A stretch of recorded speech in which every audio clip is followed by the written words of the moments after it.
بسم اللہ الرحمن الرحیم۔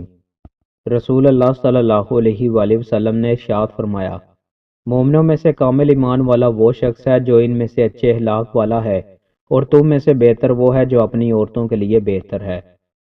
رسول اللہ صلی اللہ علیہ وآلہ وسلم نے ارشاد فرمایا، جو شخص اللہ اور یوم آخرت پر ایمان رکھتا ہے وہ اپنے مہمان کی عزت کرے۔ جو شخص اللہ اور یوم آخرت پر ایمان رکھتا ہے وہ اپنے پڑوسی کو تکلیف نہ پہنچائے، اور جو شخص اللہ اور یوم آخرت پر ایمان رکھتا ہے وہ خیر و بلائی کی بات کرے ورنہ خاموش رہے۔ رسول اللہ صلی اللہ علیہ وآلہ وسلم نے ارشاد فرمایا، جس شخص کے ہاتھ پر چکنائی لگی ہو اور وہ اسے دھوئے بغیر سو جائے، پھر کوئی چیز اسے کاٹ لے تو وہ شخص اپنے آپ کو ہی ملامت کرے۔ رسول اللہ صلی اللہ علیہ وآلہ وسلم نے ارشاد فرمایا، اللہ تعالیٰ بندے کے اس طرز عمل سے خوش ہوتا ہے کہ وہ ایک لقمہ کھائے تو اس پر اس کی حمد بیان کرے، یا وہ کوئی چیز پیے تو اس پر اس کی حمد بیان کرے۔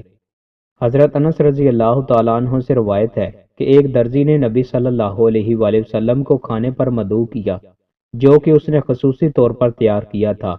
میں بھی نبی صلی اللہ علیہ وآلہ وسلم کے ساتھ گیا۔ اس نے جو کی روٹی اور شوربہ پیش خدمت کیا جس میں کدو اور خشک کیے ہوئے گوشت کے ٹکڑے تھے۔ میں نے نبی صلی اللہ علیہ وآلہ وسلم کو پلیٹ کے کناروں میں کدو تلاش کرتے ہوئے دیکھا، چنانچہ میں اس روز سے کدو پسند کرتا ہوں۔ رسول اللہ صلی اللہ علیہ وآلہ وسلم نے ارشاد فرمایا، دو آدمیوں کا کھانا تین کے لیے کافی ہوتا ہے، جبکہ تین کا کھانا چار کے لیے کافی ہوتا ہے۔ حضرت ابو ہریرہ رضی اللہ تعالیٰ عنہ سے روایت ہے کہ ایک آدمی بہت زیادہ کھایا کرتا تھا، جب وہ مسلمان ہو گیا تو کم کھانے لگا۔